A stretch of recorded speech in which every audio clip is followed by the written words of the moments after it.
to Genesis, the first chapter, and the 26th through the 28th verse. Said last week that God put his stamp on us. We're made in his image. So whatever he has declared for our lives, we have the opportunity to walk in it. Hallelujah. To the doctor, and I was talking about my arm, as you find that, and I keep talking about it. You know why? Because when God heals it, and no, I'm not going to keep that under. So we're like, well, we're going to need to do surgery. We're going to need to do that. I said, I'm not doing that. So what else are we going to do? He said, are you always this stubborn? I said, yeah, pretty much. Pretty much.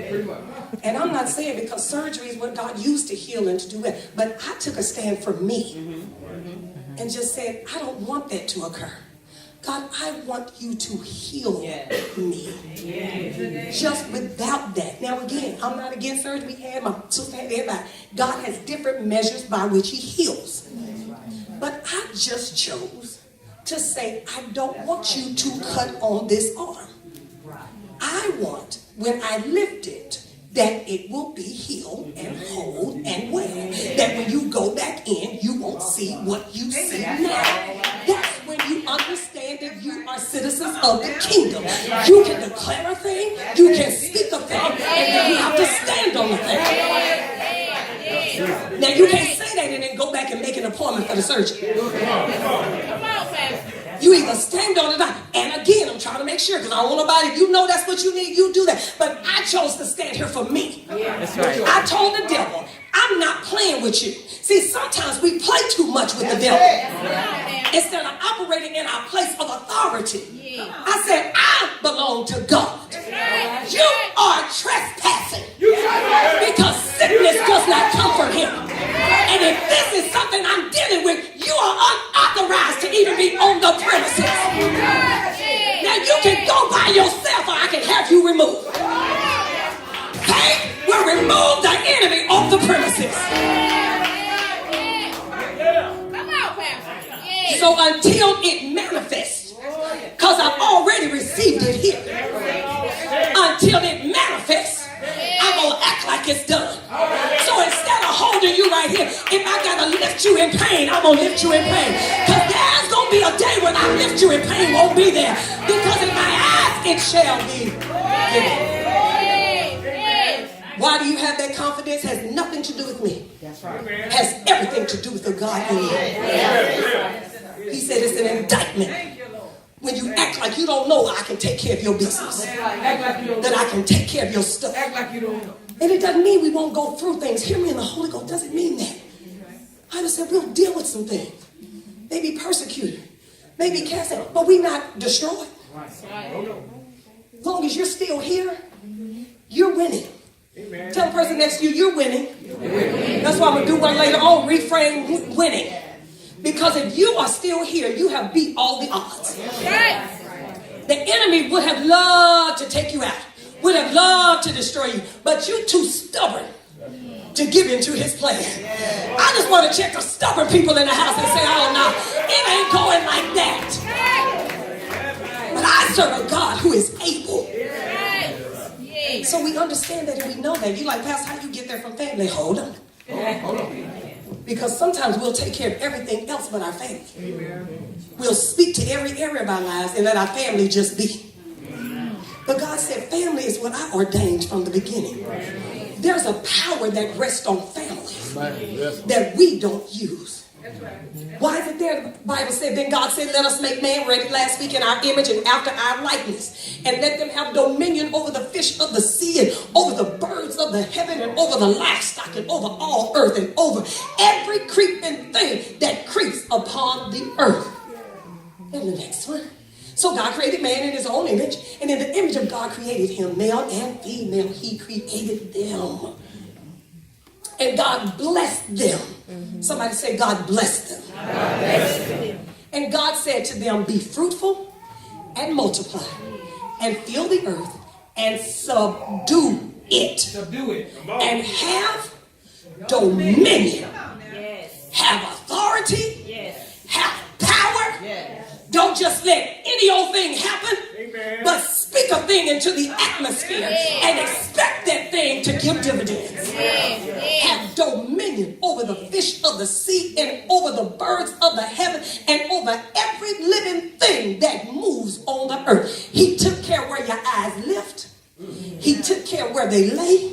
And he took care of everything around. Fish, birds, everything, living thing that moves on the earth.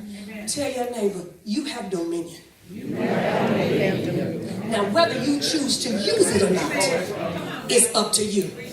Can't nobody make you use the dominion that you have. But God said, I've given it to you. And when we start acting like kingdom, some of this stuff that's running rampant will cease. Yes. Because we take authority. Can I go to my family? If I tell people in my house to quit moving and I say stop now, I don't care where you're going. You heard a voice of authority. And you will stop now. The reason some of these things are taking over our families, taking over our life, is because we have not rebuked it. We have not given it a command. We laughing at it. We thinking it's funny. We talking about this. But when was the last time you stood on your floor in your house and said, I bind the enemy that will seek to destroy me. I bind the enemy that will try to have his way. And I release kingdom authority in this place. Why do you think you can do that? Because he said, I give you dominion over everything. And we have to learn to use that. Father, in this place, thank you for your word. For your word is powerful, sharper than any two-edged sword. Thank you that you give us knowledge. Now give us understanding and action. Yes, Lord. Yes, Father. For what we learn is not just for knowledge, it's for action. Of your word said, faith without works is dead. So help us to step out in you. Please, Father. Quit being hesitant. Quit trying to figure it all out. Stop becoming so frustrated when it doesn't look like it's going to happen. But help us to stand in our God-given authority. Yes, Lord. And know that we can have what you said we can have. We can do what you said we can do. And we will be what you said we can be. Thank you for supernatural intervention. Thank you for divine authority. Thank you for dominion on this earth. In the name of Jesus, help us to rise up and be who you have called us to be. I bind every low self-esteem. I bind hung down head positions that have come from what life has extended. But I speak life. I speak health. I speak wealth in the name of Jesus. We declare it to be so in our lives. Amen. Amen. Amen. Amen. Amen. You may be seated. Hallelujah. I said, Pastor, you don't preach right there. I sure have. Hallelujah. Because we have to take our rightful place. The Bible says in the scripture that I've given you power and dominion. And before we can manage out there, God gave us a group to manage. Gave us what we call a family. It's a unit. And God meant from the very beginning again for families to be successful. But we have gotten lost in what our culture says. But he gave us very specific instructions and what he wanted us to do, and to make sure that we had a good understanding even before we started being fruitful and multiplying and doing this. He said, I need you to understand that I created you to have dominion. I created you to have power. I created you not just to hoard all of that for yourself, but for you to pass it down from generation to generation to generation. You know, it's funny, sometimes you'll go back and you'll start remembering. I know conversations we've had lately, we'll say, well, you know, parents used to do this, or this used to be expected. But it's not like that anymore. But why isn't it like that anymore? I know that times change, but principles should not change. And God called us to be spiritual leaders. Do you know that families were meant to be the first spiritual leaders? That to establish how things are to go, how things are to operate in this world. But the enemy came, sin came, culture's here. And so everybody tries to pick apart what family is. Can I tell you, one of the most dangerous places to be in is the new American family. Yeah. Because this new family does not have that strong structure. This new family does not always rely on God. Sometimes we rely more on intellect than we rely on God. And in the reframing of family, we have to go back and do it God's way. Look at somebody next to you and say, let's do it God's way. When we look at doing it God's way, there's two jobs that he gave to the man and the woman. As we talk about family, two things. God says, I want you to produce and I want you to rule. That was the assignment that he gave. I need you to produce and I need you to rule. Because there's no need of you producing something you're not ready to take authority and walk in authority. So he said, that's what I have called you to do, producing. What's he said about producing? That we have joined God, and stay with me, in the job of co-creating. The Bible said from the beginning, God created man. He then gave power to man and woman to create. So we're all here because we were created by two people empowered by God. And so when you're here, he said that I need you to understand. See, because there's something we always keep saying, Lord, you do it, because we don't see ourselves as co-creators.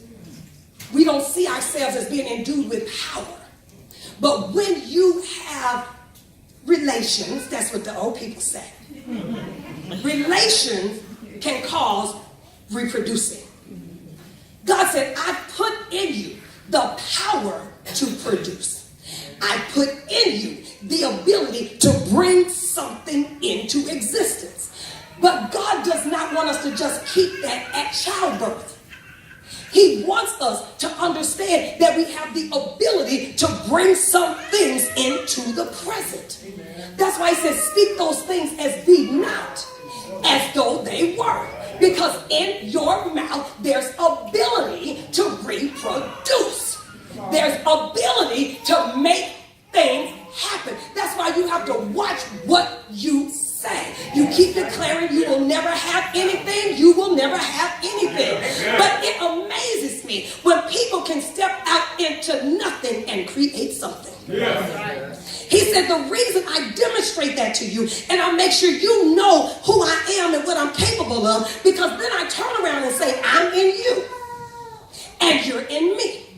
So if I have the ability to get it done, I empower you to get it done. That's why you shouldn't be around as a believer talking about certain things won't change. Amen. Your belief system should say it'll change. Now, that thing you're praying over, speaking over, they have a part to play in it. But how dare us declare that something won't change or people won't change? You know, our biggest one to talk about now is Trump, and I don't know what side you're on, but whatever. You know, we'll just declare that he is awful and he's this and he ain't gonna ever change. How dare us? Amen. That's good. Amen. Yeah. Think that something or someone is greater than our God. Amen. Amen. Sometimes the reason things don't change is because you don't command it to change. That's right. You don't speak to it for it to change. So it is with family. Family was meant to be the spiritual leader, the spiritual unit, the unit that God would model through. And so he said, I want you to reproduce. I want you to participate in that. But I also want you to rule. And that does not mean to have an abuse of power. But it does not mean that you don't let things rule you. You rule it. You know, I'm going to give that simple instruction. It bothers me when I go in the store and I see children running their parents. Telling them to shut up and you do such and such and they kick me. And you tell them, oh, that's just what they do. Honey. You would get hurt over here, acting like, but somewhere in our culture, we've made that okay. Yeah, we've made that acceptable. So as a result, our crime rate is up. Disrespect is up. Entitlement is up. Because we stopped saying no. We stopped saying that's not the way it's going to be. Had my son when he was little, and his and everybody, parents, however they want, so that's on you. But some of his friends would call their mothers by their name. Tell me, hey Jane, hey son. He came out one time and said, hey Sheryl. I said, ooh, help me Jesus. Ooh. He said, I'm sorry, I'm your mama. You boy. But we pick up strange things and then make it okay. But the Bible says that there are rules, there are standards, there are practices, there are laws. Because remember last week I said success is yours if you're in alignment with his principles and with his laws. And he tells you, don't be friends buddy up with your kids. You are to parent them. You are to lead them. You are to guide them. And nobody said that they have to like it. Amen. Amen. Anybody remember enjoying the spanking that you got at home? That was good, Mama, Daddy. Do it again. But it made you aware of what to do and what not to do. It helped you to understand right and wrong. Some of our kids' confusion is not their fault. That's right. That's good. Some of it is because we changed the standards. That's good. And the Bible lays it out clear. He tells you don't provoke your children, so nobody's promoting beating. No, that's wrong. But to have no standards, to have no guards, no anything, as much as I want to tell my children, yes, sometimes I just say no just so they don't forget how it sounds. It's not that I can't. I just need to make sure you stay equally conditioned so that when I say no, you don't go turning flips and rolling your eyes and doing all those things that can put you in danger. You need to be able to handle a no just like you handle a yes. Why is that important? Because these little people grow up. They get jobs. Somebody tell them no, they go to throwing a temper tantrum because you didn't set boundaries. So now they don't know how to handle a no because all they used to hearing is yes. You're not going to get fired and have to come back and live with me because I didn't condition you for no. You better handle a no just like you handle a yes and keep stepping. That's what rule means. That's what taking dominion means. That I build you so you can be in the position that God needs you to be in. So when you then take your position of ruling, that you know how to rule correctly. Yes, God. He said, that's what I've given you to do. I'm not calling you to be bullies. I'm not calling you to, just be dictators and make people do. I'm calling you to stand in the authority for which I've given you. We reflect God's creativity. We reflect the ability that he's given us because we were made in his image to speak to things, to take charge of things. The other day I was in something and I felt kind of intimidated because the people in there were a little different area that I wasn't particularly familiar with. And the God trying to put me out there, I was like, God, I don't know anything about this stuff. He was like, do your use. That smile and nod, like you know what they talking about in all 5 words. You don't know what they say. So I just kept smiling and nodding. And then a gentleman said, he looked at me and I said, see the devil. He said, you don't know what we're talking about, do you? I said, no, I do not. I said, but I promise you at the end of this day, I'm going to know what you know and what I know. He said, all right. You know why? Because when God puts dominion in you, you don't have to know everything. But you can be in a place to where you put yourself in that company of not walking in fear. But you said, okay, because I wasn't going to make a name. Yeah, I know what you're talking about, because what would have been his next question? Well, what does that mean? Ain't no, honey, no, I don't know. But I came here to learn. I came here to be better. I came here to be stronger. That's what God is calling us to do. He said there's so many things that I'm trying to show you. There's so many things I'm trying to reveal to you. And there's some things that you haven't even seen yet. There's some things you haven't even been exposed to yet. But when you understand that you have power and dominion, when you understand that leading is on the inside of you, you put yourself in a position to receive downloads from the kingdom. I love talking about the good old days, but I need some good old days, and I see some good old future days because we were living that, honey. I remember when I used to, and then we've done nothing since. God said, I need you to be progressive.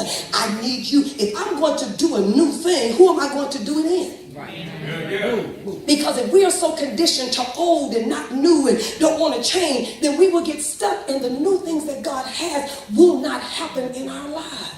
He said, that's what I'm calling you to. That's what I'm building you to. He said, but don't you forget your priority, that it comes through family. Can I help y'all in this place? When you're in businesses and whatever, you need to consult your families. If you are fathers and your mothers, before I went to do my doctorate, I sat and talked to my children because I knew what I was going to turn into. I knew that 2 meals a week was going to go to 1. I knew that some days I was going to be mad at my professor and it would have nothing to do with y'all, but you were going to get it. You make people people understand. Bring it in so that you don't have inner conflict. Because the enemy wants to cause confusion wherever he can. And we've gotten so comfortable just saying, well, my family, they don't understand me. And watch that, because the enemy sets people in your path to want to hear you say, my family don't understand me, so that they can ease right in and say, I know they don't understand you, but I know. No, you don't know no more than what they know. You treat that unit. I'm going to teach us real good in here. Because I can teach you from a perspective of doing it wrong so that you can do it right. So you keep that. God wants us to keep that in order so we reproduce and we rule. So here we go. So here are the areas that God has for the family going, that he wants us to be able to do. Okay? He called Adam at the very beginning. Adam was to be an engaged leader and lover. I want to help us with lover because we all have our definition of love. Lover means love your children, love your wife, love your husband, love your vision, love your assignments, love what God has put at your hand. It's not just a sexual thing. I'm a lover of people. I'm a lover of progress. I'm a lover of wanting you to be healed. So we lead and we love. We lead and we love. Look at your neighbor and say, we lead and we love. That means you cannot just be a passive bystander. When you are a leader and a lover, you make sure that things are in order and things are in place. That's why I always use me. What don't need me trying to go preach across the country and my children are lacking. They don't need me all that on the evangelist, 100 people saved and all that, and my children at home or don't know where I am, or they don't have no food, or they mad with us. Because a lot of church children are mad at God because God took all their parents' time. And it's not just church children. Some people that have parents moving up and progressing, and you get so busy at work that you don't give time to your family. And anything not nurtured or given time will be destroyed. I'm going to say it again. If it does not have intentional time, it will be destroyed. He said, Adam, I don't need you walking around talking about you the man. You be the man and go be a husband. You be a man and tend to this garden. You be a man and do the things you need to do. Say, this is all about us. When you read in 2, he said the reason she was created because it wasn't good for man to be alone. He said, that's not cool. He said, I got all these animals and stuff out here. Lord, what about your boy? Your boy ain't got nobody. He said, it's not good. Why? Because with 2, you can reproduce. And with 2, you can take that dominion. Because when one is weak, the other is strong. So we're better together. That's why family is not just natural family. You have your church family. You have your work family. You have your village. Stop letting the enemy make you think you don't need anybody. That's a lie. Yeah. I don't need nobody. I don't care what they do. Yes, you do. Amen. And this is kind of like a really off explanation, but the other day, I was in the store. And so I went into one of the stalls in the restroom or whatever. I found out there wasn't no toilet paper.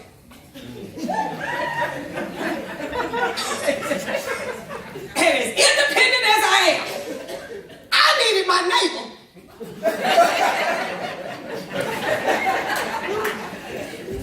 Excuse me. I don't mean to bother you. But do you have another roll that's in there? She said, sure. So now under the thing, I know some of y'all can't process that, whatever. You know, she like, hey, so how are you? I'm fine. What's your name? My name is that. We start this whole conversation because somebody needed some toilet paper. So stop thinking you don't need anybody. There's some situations in your life, whether you really want it or not, you're going to need assistance. And God put the unit together. You don't have to shop outside your house to get you some help. Don't go looking for some help because your wife don't cook. Don't go looking for some help because your husband don't understand. Fix it in the house. Tell your neighbor, everybody need a roll of toilet paper sometime. All right, hallelujah. Appreciate Susan. She was so sweet. All right, so first person, here we go. Here's our first point. I'm going to get you all out of here. First thing, a good family. Because first of all, God wants us to establish a good family. So wherever you are, Whether you've been divorced or if you're remarried or you're still in there for all those years, whatever, it's just you and the kid, whatever your family situation is, God wants it to be a good thing. A good family.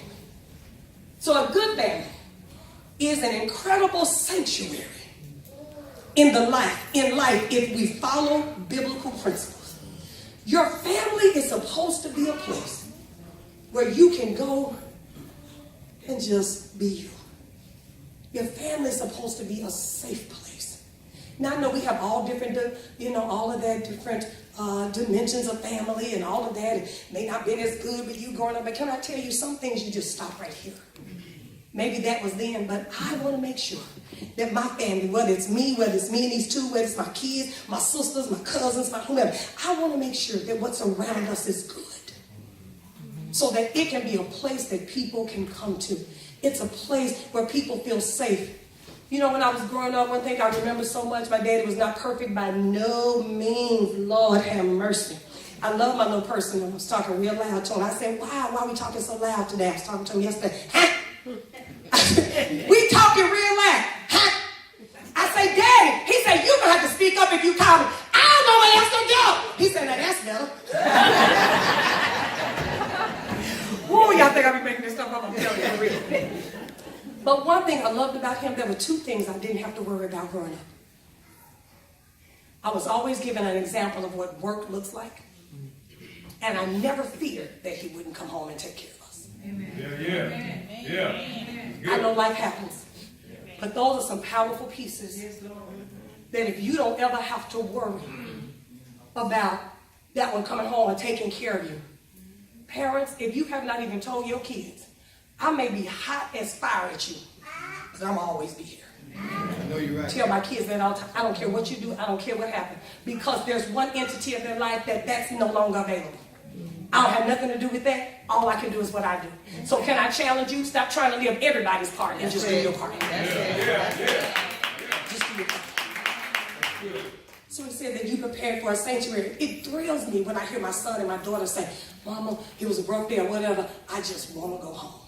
Amen. Like, now I don't want to go to somebody else's house. I don't want to go see I just want to go home.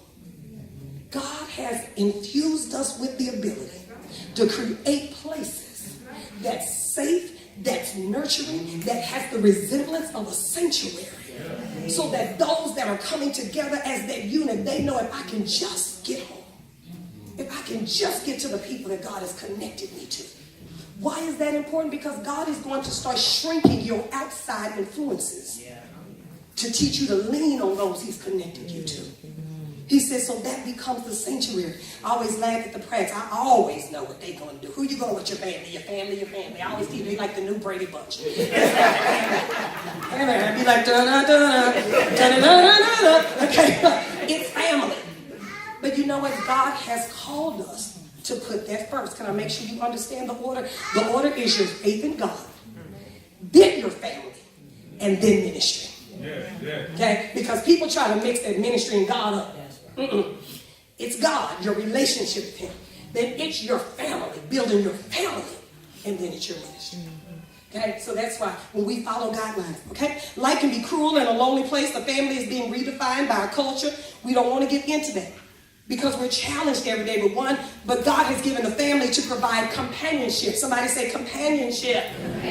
We're in it together. If we live in our families the way the Bible tells us to live, it will be a heaven on earth. The Bible tells us how to treat our bodies, how to treat each other, and how to serve each other. And you say, Pastor, you don't know my house, honey. Ain't no heaven on earth here. What are you going to do about it? Are you going to keep living like that? Are you going to stop and say, you know what? This is not what God has called us to. Let's get it together. Tell your neighbor, it's possible. All right. So how do we do this? Here's some scriptures. Here we go. Be kind and forgiving. Ephesians 4:32. Treat your body as the temple. 1 Corinthians 6:19-20. Giving you scriptures for devotion. Husbands, love your wives. Ephesians 5:25. Wives, submit to your husbands. Don't be trying not to write that, women. Ephesians 5:22-33. Give to God's work. 2 Corinthians 9:6. Children, honor your parents. Ephesians 6, 1 through 3. Don't provoke your children. Parents, Ephesians 6 and 4. Can I tell you a funny about that? My son, I told you he's going to be so happy to go to college. He's like, he's not going to have no more material. Some days, when we get in the car and they've had a bad game or whatever, and I'm just talking. Well, what happened? What did you do? Oh, boy, you said, he said, Mama, with all due respect, can we not talk about this right now?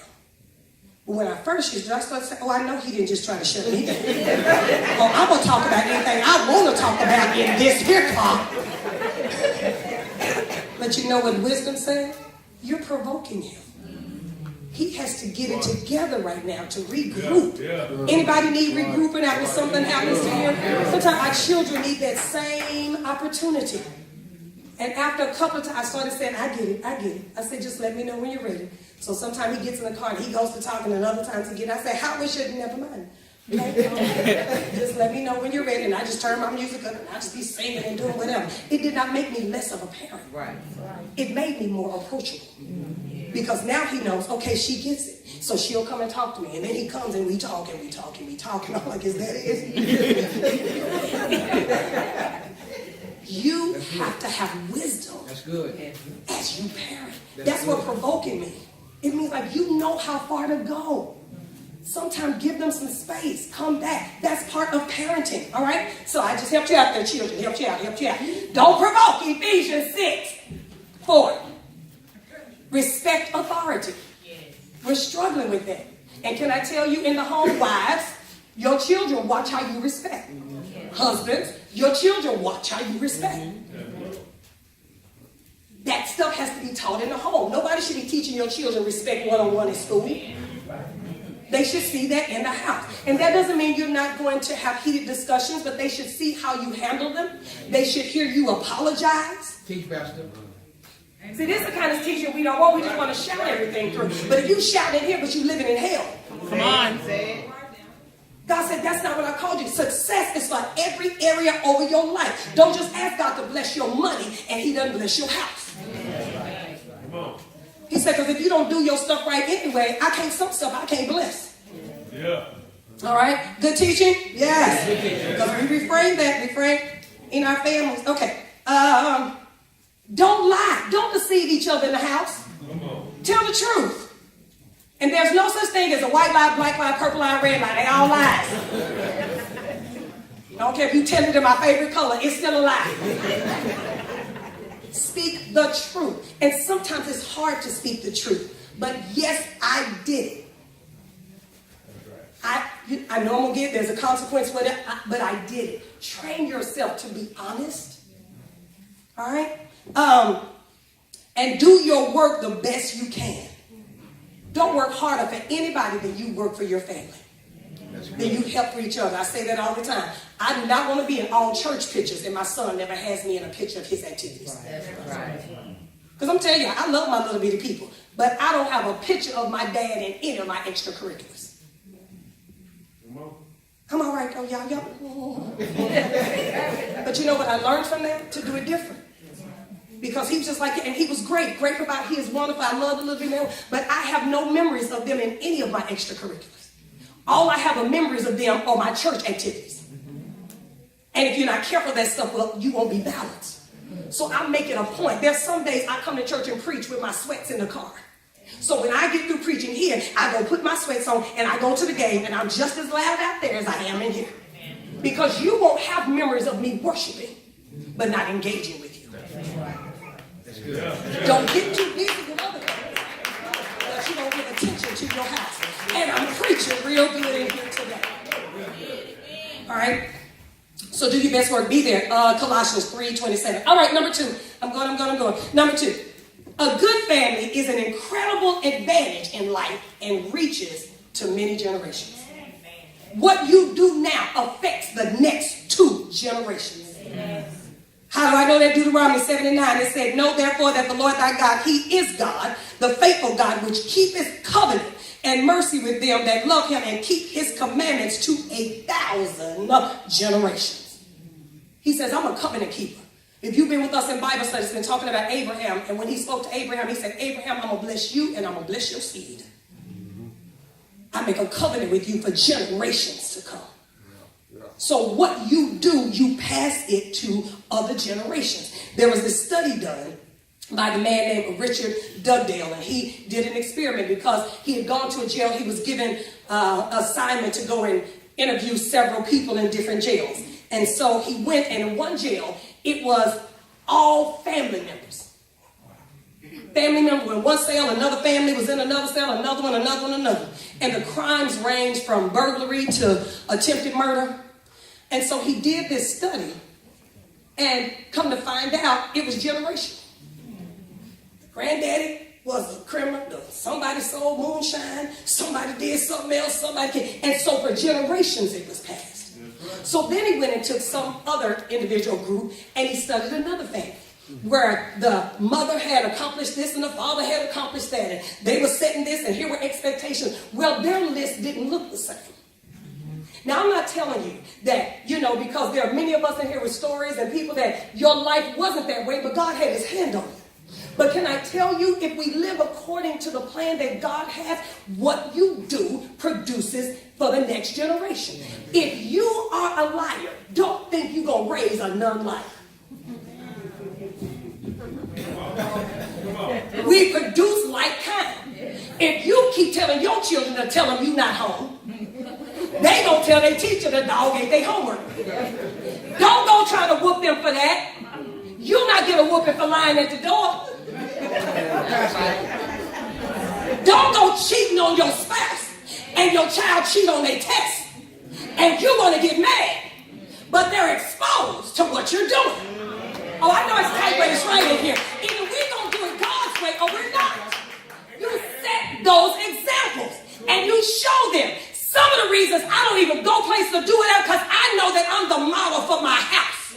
And I'm not saying it's wrong, but I've got to set some standards that when you look at me, you know the right thing to do. If I mess up, you will also hear me apologize and get it together. It's time to be the model. Stop making the examples of everybody but you. We have to be our example because then it passes from generation to generation. Can I ask you, what are you passing? Come on. What are you sending to the next generation? Is it integrity? Is it hard work? Or is it manipulation? Is it trying to get by? What are we passing? You know what? It was never my desire to be a divorcee and never my desire to be a single parent. But here I am. But you know what? I didn't write off marriage. I want my children to get married. I want my children to have wonderful spouses. I want my children to grow into whatever God has called them with their families. And you know how I handle that? I'm not bashing their daddy.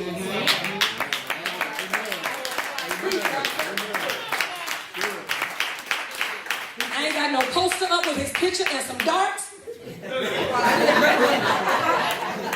See, I'm going to help us in here. Church has to teach, because remember, church is the first, families are the first leaders. You teach people how to go through difficulty. I'm not saying he don't love you. You know what I said? Your father loves you the best he can. Adult issue are adult issues. But I'm going to be your mama, and you're going to respect your father. I got a witness. That's why I love our children here. So you have to create that. You have to build that. You have to handle adult stuff and then still say this family is a family of God. Yes. It will be a family of safety. It will be a family of health. It will be what we need it to be. And that starts with you being the model. Ooh, good stuff, good stuff, good stuff. All right, here we go. Let's go to the next one. I think y'all have had all you say. Okay. We can't change our ancestry, upbringing, still dealing with this, advantage for generations. Okay? You can't change that. But we have, and some things we have no control over, but you can influence your descendants. You can influence those you birth and the ones they birth. Right. Okay? You will determine whether you stay and work things out, or whether you abandon your family, or whether you do this and whether you do that. Those are choices. And your family needs to be a source of stability and strength for so many people. And when they look at you, they get to realize, okay, it can happen. Okay, I can make it. God gave me a ministry. You can make it. Stop making excuses. Amen. You can make it through life as long as God is on your side. Yes, you can. You can make it. And I had to bind, because people say statistics high. They come from St. Home. They going to do this, do that. Not mine. Not mine. You won't be adding to no statistics. You're going to statistic yourself over here. That no, you're not going to be bothered. And all of those things, so that's why we have to be knowledgeable. Everything they said that happens to kids with single parent homes or whatever, I pulled it up and I rebuked everyone. Right. Not there, not here, not here, not here. I release to you to be kingdom. I release to you to be everything God said that you're to be. Because what happened was an interruption, but it was not a destroyer. Oh, not a destroyer. Life sometimes is an interruption, but it's not a destroyer. What he has for you, if you want it, you can have it. All right. Whew, hallelujah. Okay, here we go. Take your role seriously. Yes. Because there's sometimes you're going to make mistakes. As a mother, as a father, as a child, as an uncle, as an auntie. And can I tell these extended aunties and uncles, don't you not support what they said at home. I know your mama said this, but you don't have to do that. That's right. Make sure you support. All right? Okay, here we go. Number 3. A good family is an incredible testimony to your true success. Good family is a testimony to your true success. Because when you do family well, and again, we all have been through stuff. Why did I share my personal testimony? Because I didn't want people thinking she's just talking to whole families of the ones that made it. Everybody's didn't make it. But you are responsible moving forward. Amen. God has planned for you. Everything he has, yes. His idea for you and plan has not been destroyed. But it's a testimony of your success. When your children start succeeding and your wife succeeds and your husband succeeds and people around you succeed, that's a testimony to your success. And I was looking at it, was this thing about John Maxwell, and I'm done. And he was talking about getting busy in work and all of that. And he said, I realized that from that moment, my success meant having those close to me and love me and respect me the most. That was my success. I'm climbing up this corporate ladder. But when I go home and they love me and they respect me, that's the true sign of success. When you hear those around you say, I appreciate you, or you're awesome, or you're the best mom, or you're the best dad, or you're the best uncle, you're the best dad, that's your true sign of success. When you raise your children to be good children, they're not perfect by no means. I tell people, I ain't let you put that, you the pastor's kid over my kids. You ought to do. How they supposed to act better than the other kids? How come your kids get to act a fool and mine mess up and you know you the pastor's child? What they got to do? He got hormones like everybody else. She got stuff like everybody else. Matter of fact, there really shouldn't be a difference. What I'm teaching in my home, you ought to be teaching in your home. Shouldn't be you the pastor's child. It should be you Deacon Young's child. It should be you Pastor Pratt's child. You should. Because we have those biblical standards. But when they do well, can I tell you, celebrate people in your home. Amen. When they're doing things, and yes, that's the expectation, but celebrate them and appreciate them. They give good reports, they do whatever, appreciate them. Wife does something well, husband does, appreciate, celebrate, and be thrilled at their progress. Because that's when you're doing your first work well. There's no need of me traveling everywhere, building corporately, but when I can take my family with me, when I see them reaching their goals and reaching their places, that's the true success. Then you can lay down and say, Lord, I thank you. Lord, I thank you. That's what he's trying to get us to. That as units and as family, that's our real success. Yes. Quotation, Joshua, I'm done. So we have to build it on God. Joshua 24:15. And if it seems evil unto you to serve the Lord, choose ye this day whom you will serve. Yeah. Joshua ends it and say, but as for me and my house, yes, we will serve the Lord. It's time for us to start speaking in the we wills again. Yes. We will serve the Lord. So can I leave you some other things and I'm done? Put your family first. Create wonderful memories. Find some things that you like to do together. Couples, keep your marriage healthy. Stated this one, express appreciation. And be authentic. Spiritually, naturally, and emotionally. Yes. Be the real you. Stand to your feet.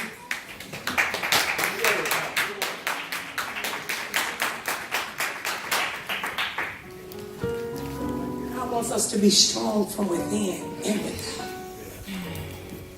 Don't write them off or all of that and go back again. Life is going to happen. Things are going to happen.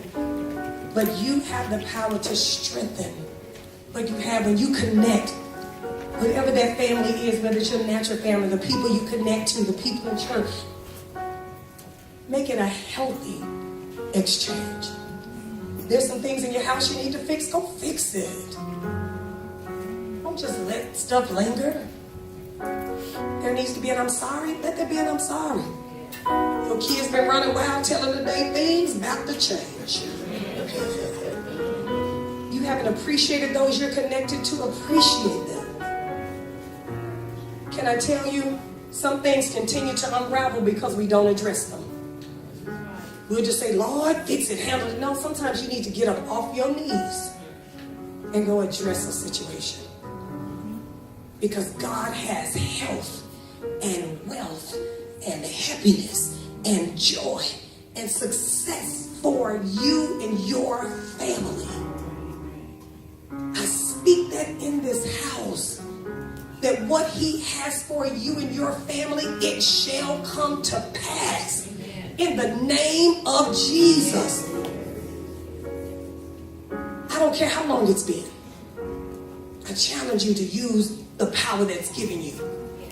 And I'm going to say it again, take your role seriously.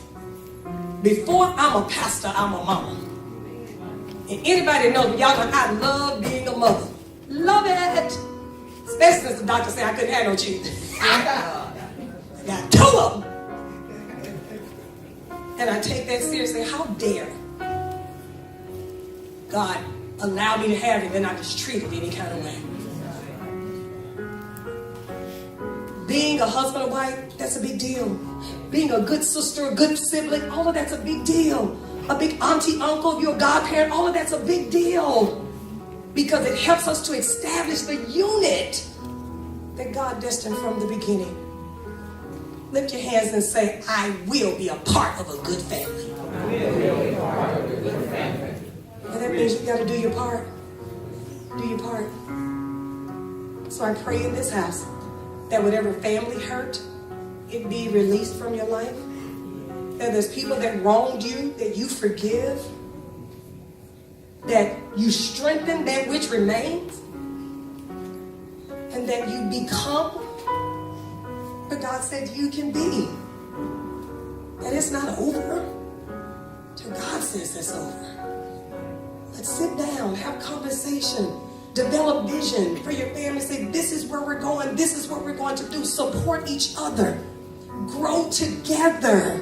And then watch God bestow blessings on your family and for the generations to come.